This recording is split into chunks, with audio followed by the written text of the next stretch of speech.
वाङ्मे मनसि प्रतिष्ठिता मनो मे वाचि प्रतिष्ठितम् आविराविर्मयेधि वेदस्य माणिस्थ श्रुतं मे मा प्रहासि रनेनाधीतेनाहोरात्रां सन्दधामि ऋतं वदिष्यामि सत्यं वदिष्यामि अन्मामवतु तद्वक्तारमवतु अवतु माम् अवतु वक्तारम् ओ अवतु वक्तारम् ओम शांति शांति शांति। शंकरं शंकराचार्यं केशवं बादरायणं सूत्रभाष्य कृतौ वंदे भगवन्तौ पुनः पुनः। ईश्वरो गुरुरात्मेति मूर्तिभेद विभागिने व्योमवद्व्याप्तदेहाय दक्षिणामूर्तये नमः। ओम शांति शांति शांति।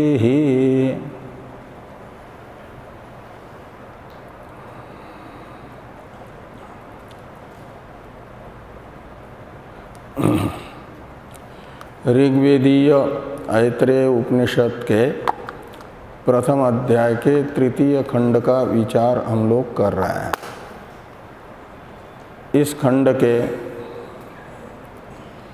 11वीं कंडिका के व्याख्यान रूप भाष्य की चर्चा हो रही है। इस कंडिका में स इक्षत ऐसे 3 बार 3 वाक्य आए हैं और इन वाक्यों के द्वारा बताया जाने वाला परमेश्वर का जो ईक्षण है उसके विषय अलग अलग 3 होने से ईक्षण भी 3 प्रकार का हुआ। जो पहला ईक्षण है उसका विषय तो बताया गया था कि मेरे द्वारा सृष्ट यह कार्यक्रम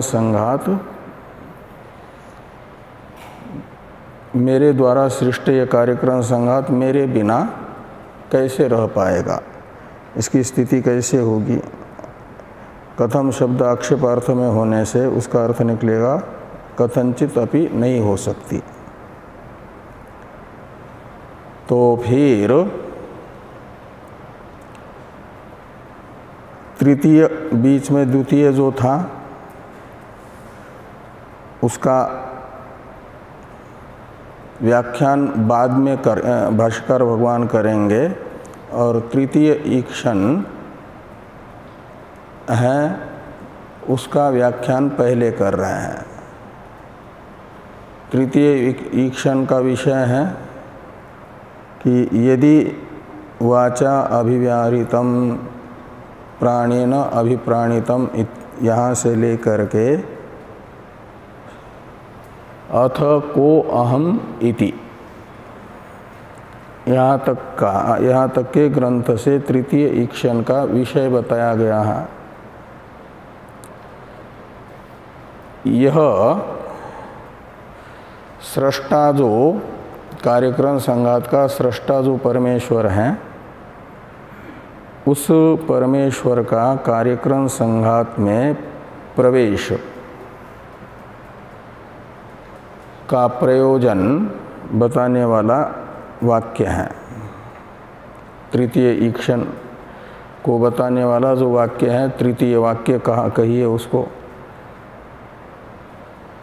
वह इस कार्यक्रम संघात में परमेश्वर को प्रवेश करने की क्या आवश्यकता पड़ी, इसे स्पष्ट करने के लिए है।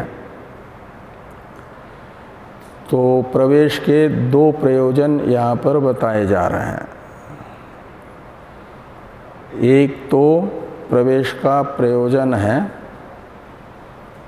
कार्यक्रम संघात की प्रवृत्ति का जो प्रयोजन है उसका साक्षी बनना यानी भोक्ता बनना।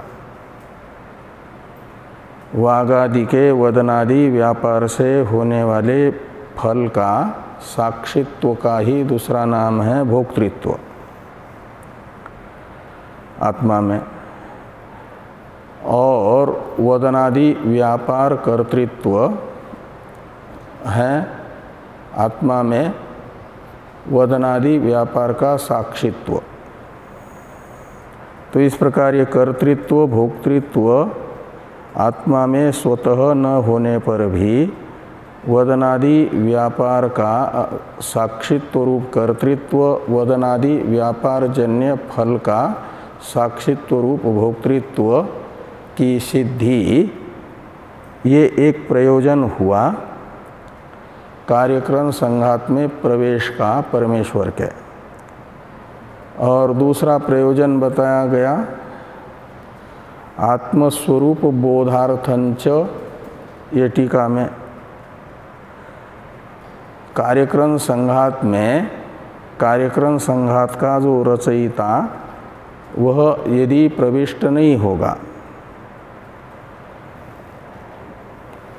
कार्यक्रम संघात की प्रवृत्ति का प्रयोजक नहीं बनेगा, तो फिर आत्मास्तित्व तथा आत्मस्वरूप के बोध का उपाय नहीं रहेगा। और यदि प्रविष्ट होता है तो उसके सत्व का भी ज्ञान आत्मा के इस प्रकार होता है कि जड़ कार्यक्रम संघात की प्रवृत्ति जिस चेतन के सन्निधि मात्र से हो रही है वह चेतन विद्यमान है, ऐसे अस्तित्व का निश्चय होगा। और उसका स्वरूप है कार्यक्रम संघात जड़ है, तो जड़ में स्वतः प्रवृत्ति होती नहीं, तो जिसकी प्रेरणा से होती है वो चेतन है। इस प्रकार चिद्रूपता का भी जो कार्यक्रम संघात में प्रवेश करने वाला है वह चिद्रूप है, चेतन है, ज्ञान स्वरूप है, वेदन स्वरूप है। यह भी अर्थ ज्ञापित होगा। यह है आत्मस्वरूप चिद्रूपता। और इस चिद्रूपता का ज्ञापन भी अनुप्रवेश का फल हुआ। आत्मा के अस्तित्व का ज्ञान तथा वेदन रूपता का ज्ञान, ये प्रयोजन है द्वितीय कार्यक्रम संघात में अनुप्रवेश का। ये चर्चा टीका में हम लोग कर चुके हैं। यदि नाम इत्यादि वाक्य की अवतरण टीका के माध्यम से। अब टीका में है यदि नाम इति, इस प्रतीक के बाद में वाक्य उसका अर्थ करना है, उसे देखिए टीका को। संहतस्य वागादि लक्षणस्य कार्यस्य परार्थत्वम यानी परोपकार रूप अभिव्याहरणादि कारित्वम परम अर्थिनम उपकार भाजम अंतरेण भवेत इत्यर्थ। ये जो यदि नाम इस वाक्य में आया कि संगत कार्यस्य परार्थत्वम परम अर्थिनम माम चेतनम अंतरेण भवेत, यदि जोड़ देना है तो इस वाक्य का अर्थ कर रहे हैं टीकाकार। इस वाक्य का क्या अर्थ निकलेगा मूल भाष्य में आए हुए? तो संगत कार्यस्य, ये जो भाष्य में शब्द हैं समास है, कर्मधारय समास हुआ है इसमें। संगतंच तत्कार्यंच इति संगत कार्यम, ऐसा कर्मधारय समास हुआ। तो संगत कार्य है शरीर, इंद्रिया, मन, बुद्धि, प्राण, यानी स्थूल शरीर एवं सूक्ष्म शरीर, ये संगत हैं। संगत है का मतलब समूह रूप है। संगत शब्द का अर्थ है एक दूसरे से संबद्ध।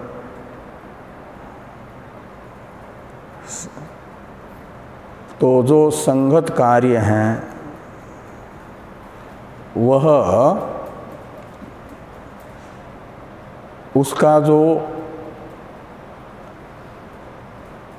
संगत वागादि लक्षणस्य कार्यस्य, और वो संगत कार्य कौन है? वागादि लक्षण यानी वागादि स्वरूप जो कार्य हैं, और उसमें परार्थत्व बताया गया।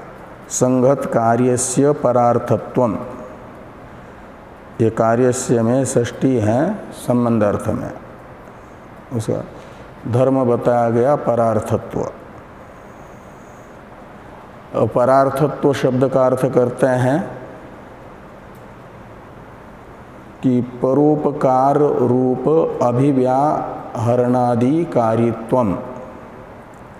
तो परोपकार जिसका रूप है, ऐसा अभिव्याहरणादि कार्य है। किसका? वागादि का। जो संगत कार्य है वागादि, उसका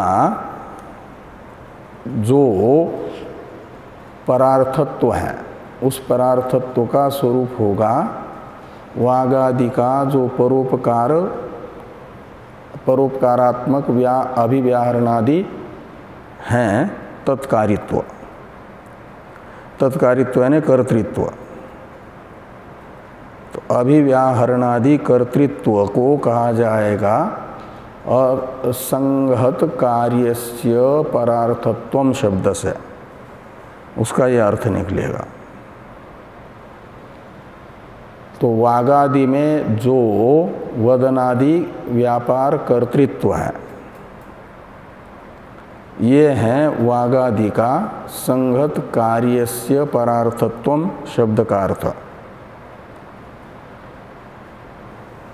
और वह यदि स्वतः ही हो जाएगा चेतन की सन्निधि रूप प्रेरणा के बिना ही, वागादि जड़ है और उसका कार्य अभिव्याहरणादि यदि चेतन की प्रेरणा के बिना ही होगा,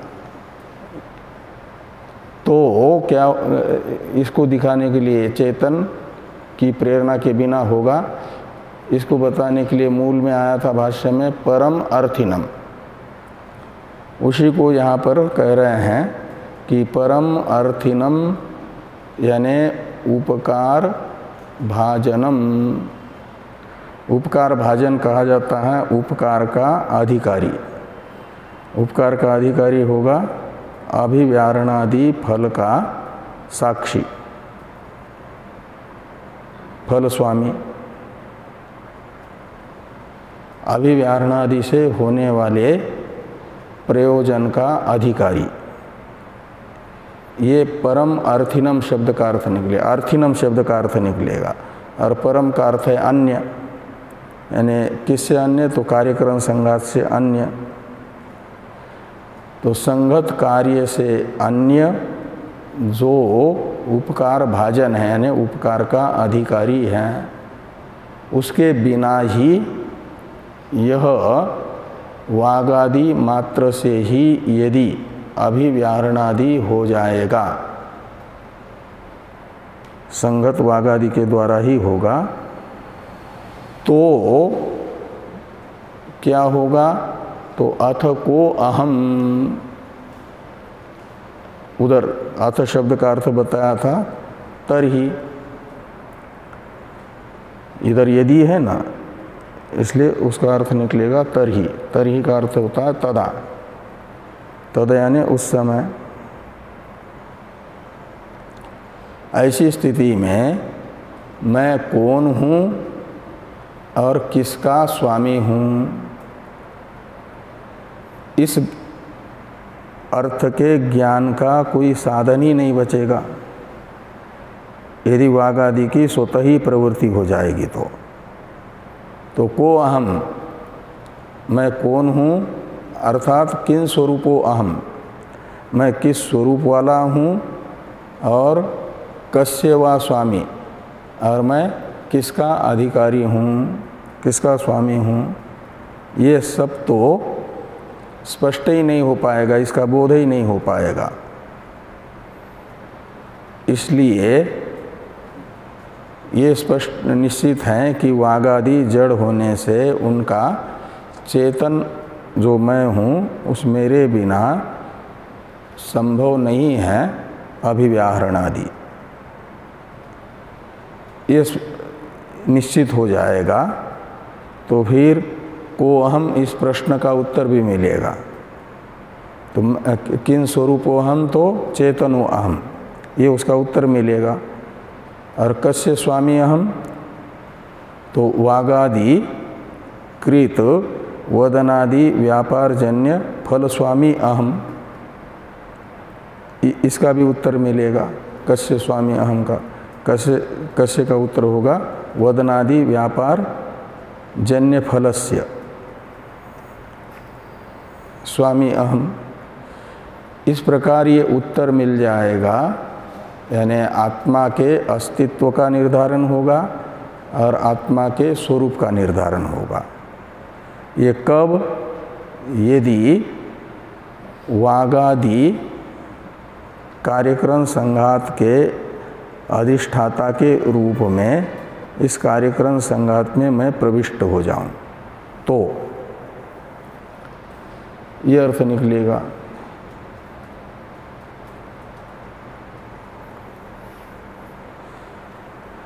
थोड़ी सी टीका है, टीका को देखिए।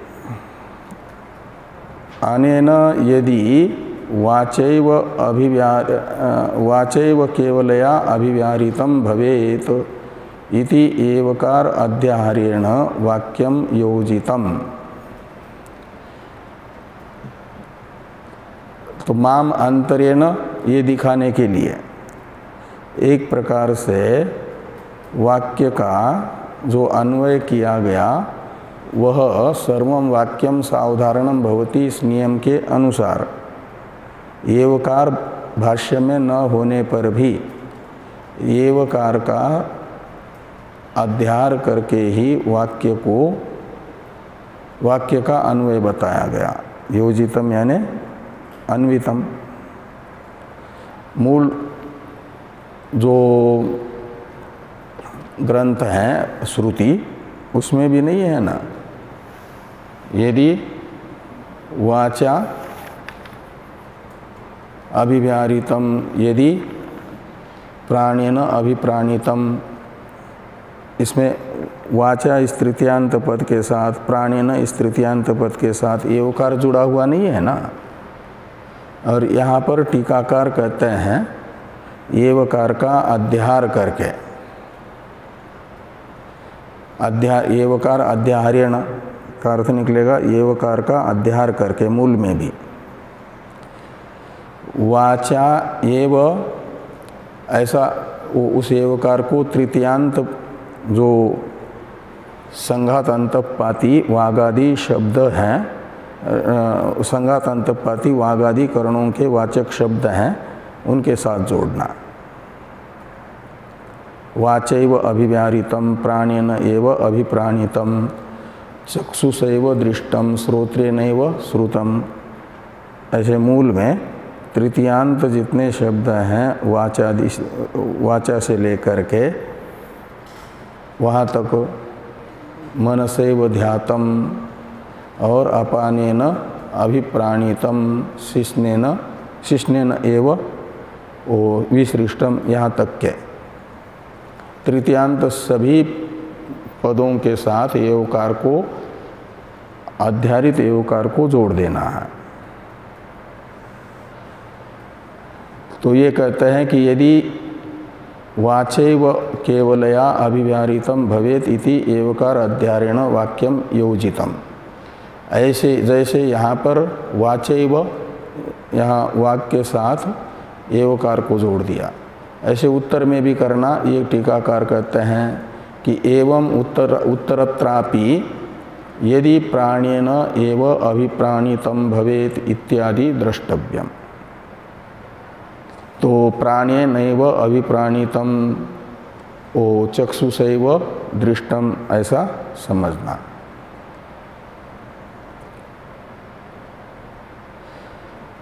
और यहाँ प्राण शब्द से बाह्य इंद्रियों का प्रकरण होने से घ्राण लेना है और अभिप्राणितम से लिया जाएगा आघ्रात रूप व्यापार को, आघ्रणन रूप व्यापार लिया जाएगा ना। उसे टीकाकार कह रहे हैं कि अभिप्राणितम आघ्रातम, अभिप्राणितम का अर्थ समझना आघ्रातम का मतलब आघ्रणन रूप व्यापार चेतन के बिना ही यदि घ्राण इंद्रिय का होगा तो फिर को हम मैं किस स्वरूप हूँ और किसका स्वामी हूँ, यानी सत हूँ कि असत हूँ, इसका बोध नहीं हो पाएगा। तो मेरे अस्तित्व का तथा मेरे स्वरूप का बोध जिज्ञासु को हो जाए, इसलिए मुझे कार्यक्रम संघात में प्रविष्ट होना जरूरी है। ये विचार किया परमेश्वर ने। तृतीय ईक्षण वाक्य का अर्थ निकलेगा। और मूल भाषा में है यदि वो अपानितम, तो ये मूल में भी आता है ना,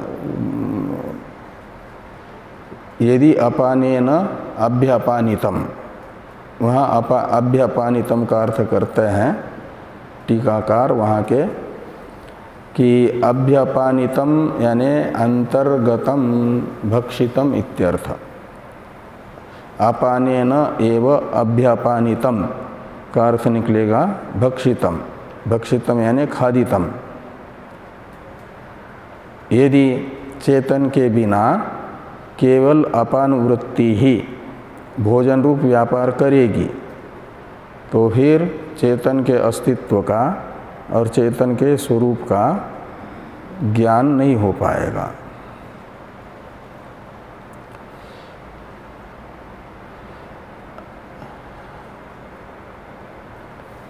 अब भाष्य में जो वाक्य आ रहा है कस्य वा स्वामी, इसके बाद वाला यदि अहम कार्यक्रम संघातम अनुप्रविश्य इत्यादि, इसका अवतरण है टीका में उक्तम एव वाक्यार्थम स्पष्टीकरोति। ये जो वाक्यार्थ बताया गया है उसको स्पष्ट कर रहे हैं। यानी चेतन के बिना वागादि का वदनादि रूप व्यापार यदि केवल वागादि से ही होगा तो चेतन के अस्तित्व तथा स्वरूप बोध का साधन नहीं रह पाएगा, युक्ति नहीं रह पाएगी ना। ये उक्त अर्थ है और इसी उक्त वाक्यार्थ को स्पष्ट करते हैं यदि अहम इत्यादि से भाष्यकार भगवान। तो यदि अहम कार्यकारण संघातम अनुप्रविश्य वागादि अभिव्याहृतादि फलम नोपलभेय राजा इव पुरम आविश्य अधिकृत पुरुष कृताकृतावेक्षणम। तो न कश्चिन माम अयन सन एवं रूपश्च इति अधिगच्छेत, यानी विचारेत। तो यदि मैं इस कार्यक्रम संघात में अनुप्रविश्य का मतलब प्रवेश करके वागादि अभिव्याहृतादि फलम, तो वागादि अभिव्याहृतादि फलम का अर्थ निकलेगा वागादि, इसमें आदि शब्द से लेना बाकी घ्राण आदि को, बाकी करणों को। तो वाक घ्राण चक्षु श्रोत्रादि ये वागादि का अर्थ निकलेगा।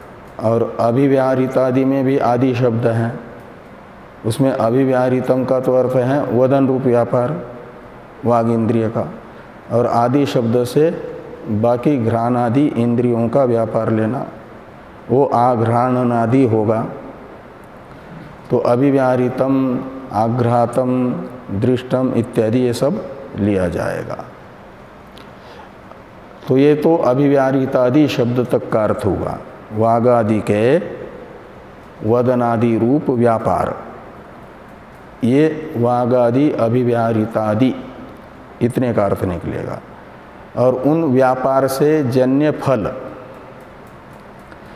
ये वागादि अभिव्याहृतादि फलम का अर्थ निकलेगा। वागादि के वदनादि रूप व्यापार से होने वाला जो फल है, वह फल इस कार्यक्रम संघात के अंदर प्रविष्ट होकर के यदि मैं न उपलभेय, उपलब्ध न करूं, यानी उस फल का साक्षी न बनूं,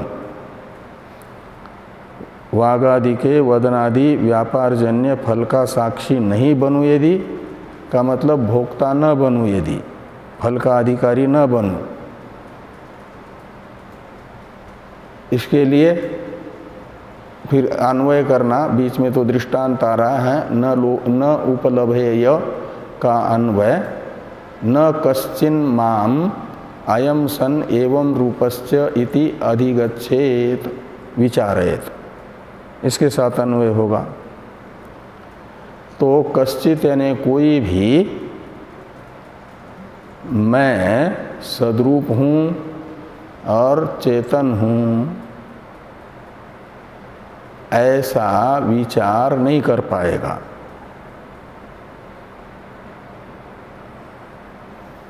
विचार करते समय तो युक्ति भी चाहिए ना, श्रुति मूलक, और श्रुति मूलक युक्ति नहीं रहेगी ये मेरे अस्तित्व की तथा चिद्रूपता की निश्चायक, तो फिर बिना युक्ति के विचार कैसे होगा। ब्रह्मसूत्र है विचारात्मक ग्रंथ, और ब्रह्मसूत्र में अद्वैत की निश्चायक, द्वैत की बाधक युक्तियों से ही न विचार हुआ है तत्त श्रुति प्रकरणों का, उन अधिकरणों में। ऐसे ये युक्ति बहुत जरूरी है, और वो युक्ति तब मिल पाएगी जब इस कार्यक्रम संघात में मैं प्रविष्ट हो जाऊं। यदि प्रविष्ट होकर के अधिकारी न बनूं इसका, तो ये नहीं हो पाएगा। इसे समझाने के लिए दृष्टांत है कि राजा इव, इसमें इव का अर्थ है यथा, तो जैसे यथा यानी इव यानी यथा राजा पूरम आविश्य अधिकृत पुरुषकृत अकृताकृत अवेक्षणम, तो जैसे राजा पूर्व में प्रविष्ट होकर अपने द्वारा नियुक्त जो अधिकारी हैं पूर्वपालक, उन नगरों के पालक पुरुषों के द्वारा जो किया हुआ व्यापार है, कृताकृत उनके द्वारा किया गया जो कर्तव्य है उसका ईक्षण न करे यदि, तो फिर राजा को कौन जानेगा? प्रजा अनभिज्ञ ही रहेगी राजा के स्वरूप से। इस प्रकार मेरे स्वरूप से अनभिज्ञ ही रहेगी प्रजा, ये जिज्ञासुजन।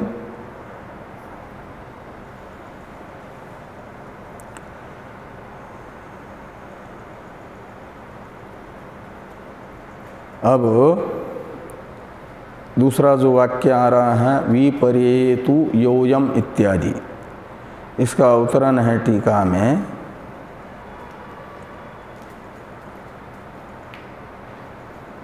अच्छा, उससे पहले थोड़ा इसी अभी विचारित वाक्य में जो आया है अयम सन एवं रूपः, इसका अर्थ करते हैं टीकाकार कि अयम सन यानी अयम आत्मा अस्ति, अयम सन का अर्थ कर दिया।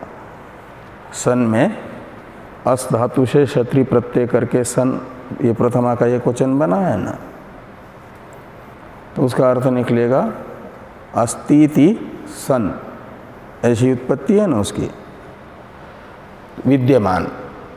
तो अयम आत्मा अस्ति, और कैसा है वो? तो अस्ति और सच एवं रूपश्च, और वह एवं रूप यानी चेतन है। इति नाधिगच्छेत, इसका ज्ञान नहीं हो पाएगा यदि कार्यक्रम संघात में आत्मा का प्रवेश नहीं होगा तो। अब विपर्येतु का अवतरण है टीका में। अप्रवेशे स्वस्य अधिगमो न स्यात् इति उक्त्वा प्रवेशेतु सो अस्ति इति प्रवेश फलम आह विपर्येतु इति। तो अप्रवेशे यानी कार्यक्रम संघात में चेतन का प्रवेश न होने पर स्वस्याधिगमो न स्यात्, स्व शब्द का अर्थ है आत्मा, तो आत्मा का अधिगम यानी बोध नहीं हो पाएगा यदि प्रवेश नहीं होगा। तो ये बता करके प्रवेश नहीं है तो आत्मबोध भी नहीं हो पाएगा। ये व्यतिरेक सहचार बताया। अब अन्वय सहचार बता रहे हैं। प्रवेश है तो आत्मबोध भी हो सकता है। तो ये कह रहे हैं कि अप्रवेशे स्वस्य अधिगमो न स्यात् इति उक्त्वा, यानी व्यतिरेक सहचार बताया गया। अब आगे कहते हैं प्रवेशेतु सो अस्ति, यानी प्रवेशे सति स्वस्याधिगमः, ये अन्वय हो जाएगा। तो अन्वय सहचार को बताया जा रहा है। प्रवेश होने पर सो अस्ति में स का अर्थ है स्वस्याधिगमः, स यानी अधिगमः अस्ति। तो इति प्रवेश फलम आह, प्रवेश का ये फल भाष्यकार भगवान बता रहे हैं। विपर्येतु योयम वागादि अभिव्याहृतादि इदम इति वेद स सन वेदन रूपश्च इति अधिगंतव्यो अहम स्याम। तो विपर्येतु, तो विपर्य का अप्रवेश का विपर्य हो जाएगा प्रवेश। तो यदि कार्यक्रम संघात में प्रवेश हो जाए हमारा, तो योयम वागादि अभिव्याहृतादि इदम इति वेद, वेद का करता है योयम। तो जो कोई भी वागादि के वदनादि रूप इन व्यापारों को जानता है। स वह जो जान रहा है, सन तो जानना है साक्षी बनना यानी भोक्ता बनना, कर्ता भोक्ता बनना। वह सन है, विद्यमान है। और उसका स्वरूप क्या है? तो वह सन है का मतलब अस्ति, और स्वरूप बताया जा रहा है वेदन रूपश्च, स वेदन रूपश्च। सन से उसका अस्तित्व बताया गया और स वेदन रूपश्च, इसमें वेदन रूपश्च शब्द ने वेदन यानी ज्ञान स्वरूप उसे बताया। सत्यम ज्ञानम अनंतम ब्रह्म, ये स्वरूप लक्षण है ना, अबाधित और अनंत ज्ञान ही ब्रह्म है। ऐसे यहाँ पर वेदन स्वरूप आत्मा है, ज्ञान स्वरूप आत्मा है, चेतन आत्मा है, ये यहाँ पर बताया गया। इति अधिगच्छेत, अधिगच्छेत का कर्ता हो जाएगा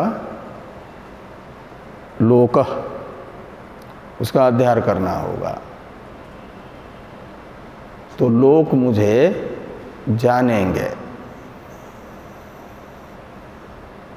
ये अधिगच्छेत तो पूर्व वाक्य में था, नीचे हैं अधिगंतव्यो अहम श्याम।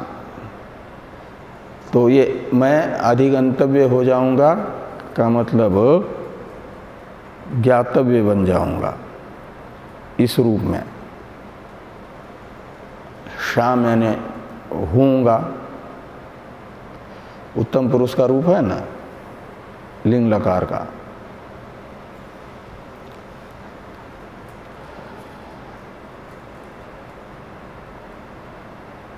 टीका है थोड़ी सी, इसे देखिए। तो विपर्ययेतु का अर्थ करते हैं प्रविश्य अभिव्याहृतादि उपलम्भे तु इत्यर्थ। तो कार्यक्रम संघात में प्रविष्ट होकर के अभिव्याहृतादि का उपलब्धा बनने पर, उपलम्भेतु मैं उपलब्धा बन जाऊं तो लोग मुझे जान सकते हैं कि मैं इस सत हूँ और वेदन स्वरूप हूँ।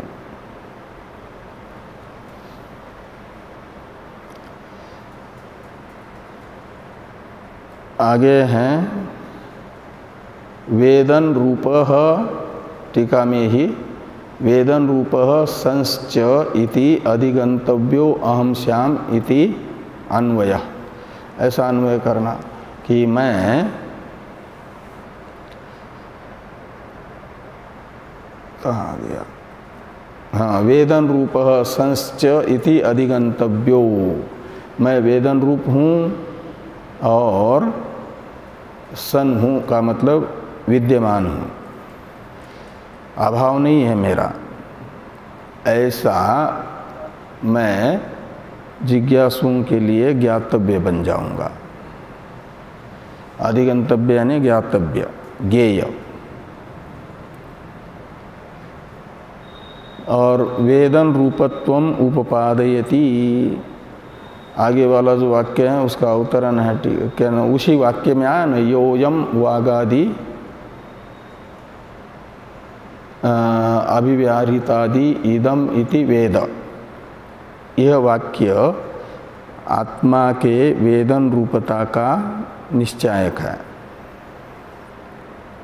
इसलिए कहते हैं कि वेदन रूपत्वम उपपादयति, यानी वेदन रूपता का ज्ञापन करते हैं आत्मा के, कि यो यम वागादि अभिव्याहृतादि वेद स वेदन रूप इति अधिगंतव्य श्याम इति अन्वयः। तो जो वागादि के अभिव्याहृतादि रूप व्यापार को जानता है वह ज्ञान स्वरूप है। इति अधिगंतव्य श्याम, ऐसा मैं जानने अर्ह हो जाऊंगा, ज्ञानार्ह हो जाऊंगा। कब? प्रवेश करने पर।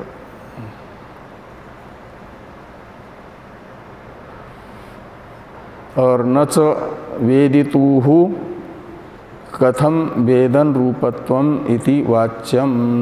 अब यहाँ पर आत्मा तो वागादि के वदनादि रूप व्यापार का वेत्ता बताया गया न।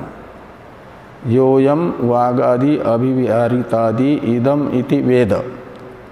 तो वेद ये 3 प्रत्ययांत है, इसलिए।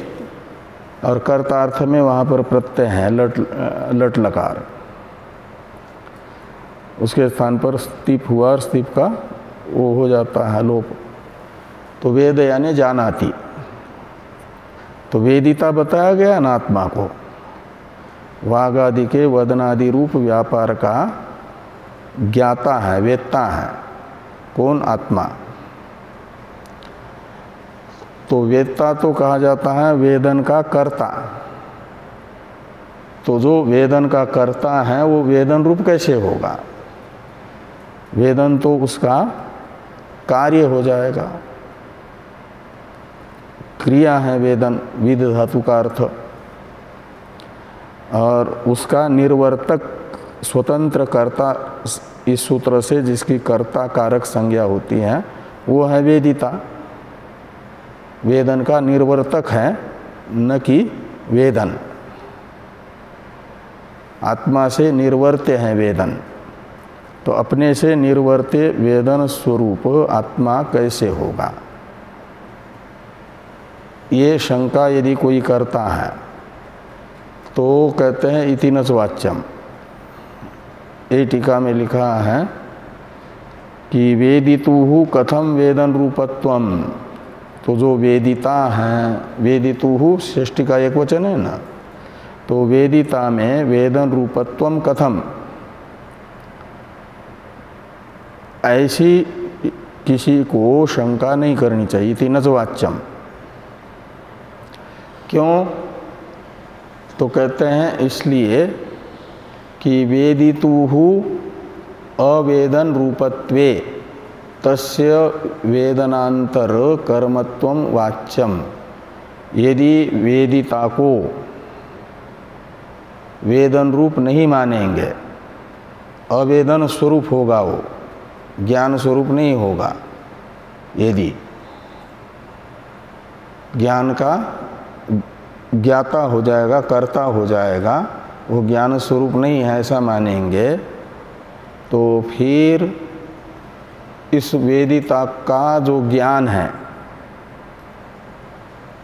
उस ज्ञान को, ज्ञान का कर्ता एक दूसरा वेदिता मानना पड़ेगा। उसे ही वेदिता मानेंगे तो वो तो वेदन के प्रति कर्म बन जाएगा ना, अपने ज्ञान के प्रति। तो ये कहते हैं कि वेदितु अवेदन रूपत्वे सति, ये सति सप्तमी है। तस्य यानी वेदितुः वेदनांतर कर्मत्वम वाच्यम। तो दूसरे ज्ञान का कर्म यानी विषय बताना पड़ेगा वेदिता को। इस वेदिता के द्वारा निर्वर्त्य ज्ञान का ज्ञान स्वरूप इसको नहीं मानेंगे, तो इसको मानना पड़ेगा किसी न किसी दूसरे ज्ञान का कर्म यानी विषय। और ऐसा मानेंगे तो कहते हैं तस्मिन् वेदने वेदिता एव कर्ता चेत। तो फिर ये जो वेदिता को विषय बनाने वाला ज्ञान है, ज्ञानांतर है, उस ज्ञान का भी कोई ना कोई कर्ता होगा ना, वेदिता। और उसका वेदिता यदि इसी वेदिता को मानेंगे, जिसका ज्ञान हो रहा है वही वेदिता भी है, वेत्ता भी है, उसी ज्ञान का कर्ता भी है, तो फिर क्या होगा? ये दोष आएगा। तो कहते वेदितैव कर्ता चेत एकस्मिन् वेदितरी कर्तृत्वम कर्मत्वंच विरुद्धम प्रसज्जेत। तो एक ही वेदन रूप क्रिया के प्रति मानना पड़ेगा वेदिता को कर्ता भी और कर्म भी। तो एक क्रिया के प्रति युगपत एक ही व्यक्ति कर्ता तथा कर्म नहीं बन सकता। एक कारकत्व रहेगा एक में, या तो कर्तृकारकत्व स्वीकार कर लो या तो कर्म कारकत्व स्वीकार कर लो। उभय कारकत्व का विरोध है। तो ये कहा कि कर्तृत्वम कर्मत्वंच विरुद्धम प्रसज्जेत। आगे कहते हैं अन्यो वेदिता कर्ता चेत तस्यापि अन्यो वेदिता इति अनवस्था स्यात् इति वेदितुः वेदन रूपत्वम सिद्ध्यति। और यदि वेदिता को विषय करने वाले वेदन का वेदिता किसी दूसरे को मानेंगे, वेदनांतर का कर्म मात्र प्रथम वेदिता को मानेंगे और कर्ता मानेंगे वेदनांतर का दूसरा कोई वेदिता, तो अनवस्था दोष होगा।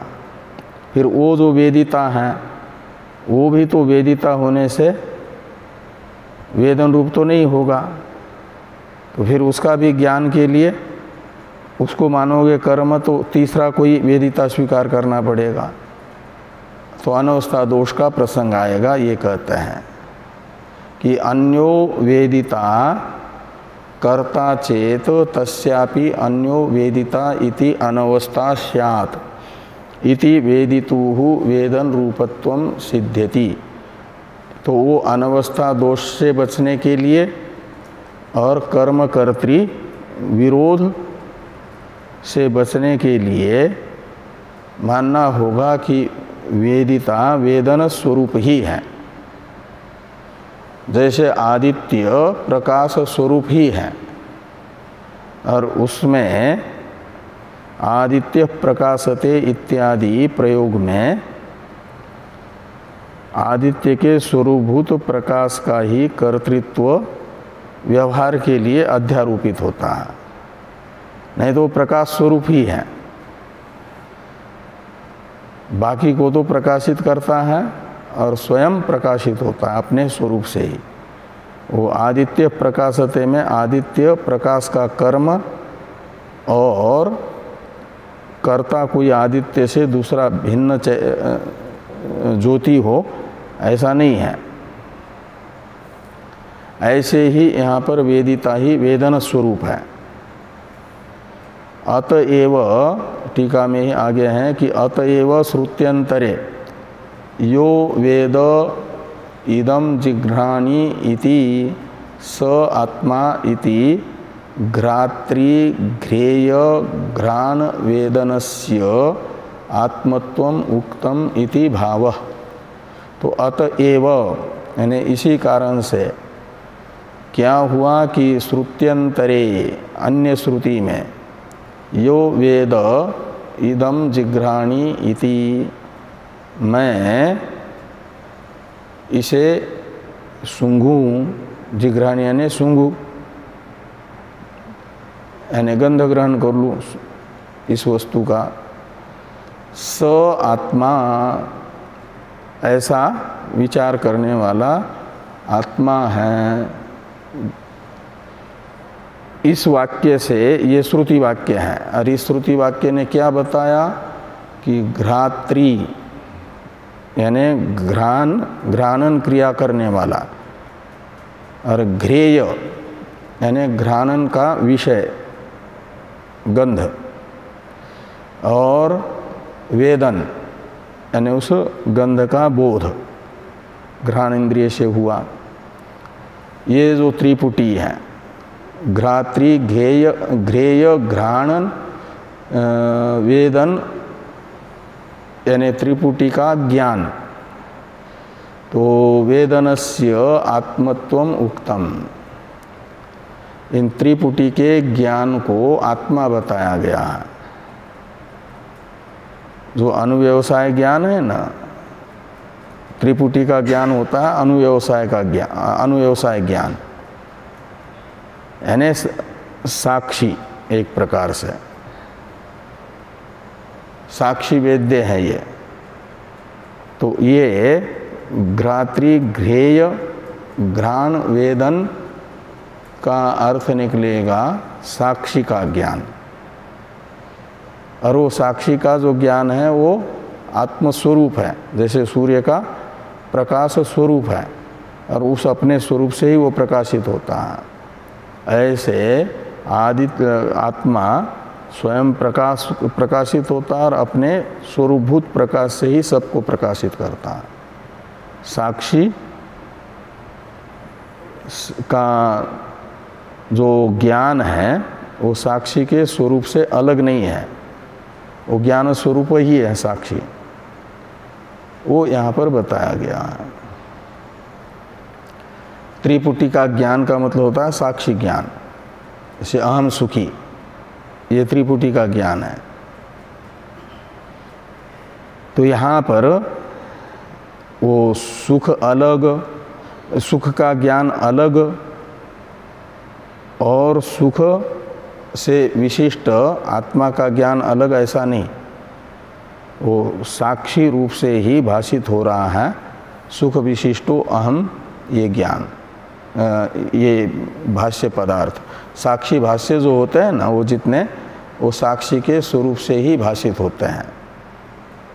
तो घ्राण घ्रेय घ्राण वेदनस्य आत्मत्वम उक्तम इति भाव। अब दूसरा जो वाक्य आ रहा है भाष्य में, यदर्थम इदम संहतानाम वागादीनाम अभिव्याहृतादि इत्यादि का ये अवतरण है टीका में। तस्य वेदन रूपत्वे प्रमाणम उक्त्वा अस्तित्वे प्रमाणम आह, ये इस पर चर्चा करते हैं हम लोग कल। ओम वांग में मनसी प्रतिष्ठिता मनो में वाची प्रतिष्ठितम् आविराविर्मयेधि वेदस्य आनिस्त श्रुतं मे मा प्रहासि रनेनाधीतेनाहोरात्रान् संदधामि ऋतं वदिष्यामि सत्यं वदिष्यामि तन्मामवतु तद्वक्तारमवतु अवतु माम् अवतु वक्तारम् अवतु वक्तारम्। ओम शांति शांति शांति। शंकरं शंकराचार्यं केशवं बादरायणं सूत्रभाष्य कृतो वंदे भगवन्तो पुनः पुनः। ईश्वरो गुरुरात्मेति मूर्तिभेद विभागिने व्योमवद्व्याप्तदेहाय दक्षिणामूर्तये नमः। ओम शांति शांति शांति।